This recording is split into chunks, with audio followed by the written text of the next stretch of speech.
Shalom à tous. Voilà, que la paix soit avec vous. Malheureusement, il y en a d'autres. C'est si tu veux la paix, prépare la guerre.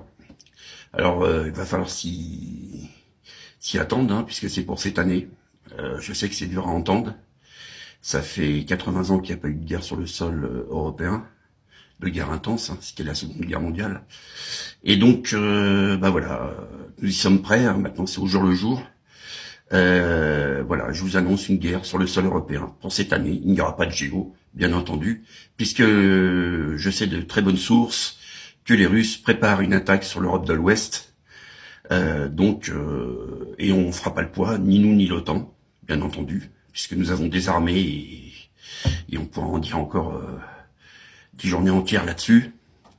Voilà, les Russes vont nous tomber dessus. Le nom de code de cette opération, c'est Opération Canaris.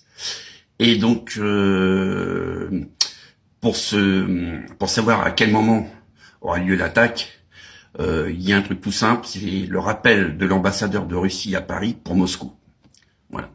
Quand l'ambassadeur de Russie à Paris sera rappelé pour consultation à Moscou, dans les jours qui viennent, il y aura cette attaque éclair, qui aura lieu bien entendu de nuit, entre 3h et 3h30 du matin, avec des bombardements tactiques, je dis bien tactiques, ce sont des villes qui vont disparaître et pas des pays, et notamment tous les lieux de décision, hein, comme les capitales.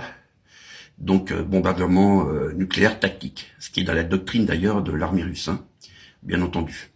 Les Américains ont laissé entendre que de toute façon ils ne bougeraient pas, et que l'Europe c'était terminé pour eux.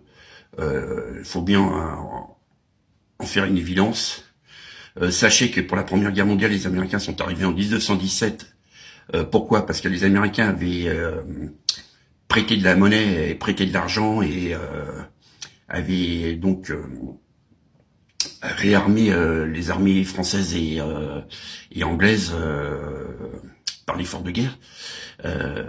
Et donc, on avait une très grosse dette vis-à-vis des Américains, et que les Américains, voyant que ça commençait à stagner, n'avaient pas envie que l'Allemagne gagne la guerre, parce que sinon, ils s'assillaient sur leurs milliards qu'ils avaient prêtés à la France et à l'Angleterre.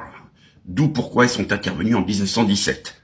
Et ils interviennent toujours en retard. Quand on regarde l'histoire, c'est comme ça. Pendant la Seconde Guerre mondiale, ils sont rentrés en guerre, pourquoi? Parce que excusez-moi, les Japonais ont attaqué en 1941, voilà.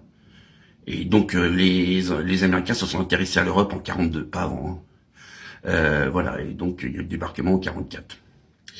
Voilà, toujours c'est comme ça. Donc l'Europe va être lâchée, ça ils le savent très bien. C'est un signe en plus pour les Russes. Et donc sachez que l'armée française est en grosse partie pro-russe, ça n'est pas du tout pro-OTAN et pro-américain. Et qu'à la base, beaucoup de combattants, font défection à l'OTAN.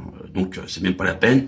D'ailleurs, la population, comme les soldats, hein, ils ont leur petite vie tranquille, ils n'ont pas envie de mourir à 20 ans. Et donc, beaucoup désertants. Et ça, les Russes le savent aussi. Donc, voilà. Donc, pas de JO en 2024. Et puis attendez-vous dans les jours qui viennent à une guerre totale, parce que ça va arriver sans prévenir. Voilà, je vous l'annonce et je vous signale que moi je ne suis pas un diseur de bonne aventure, je ne vis pas dans une boule de cristal, donc voilà, mais j'ai de très bons renseignements. Voilà, donc sur ce je vous laisse et puis je vous dis à bientôt. Au revoir.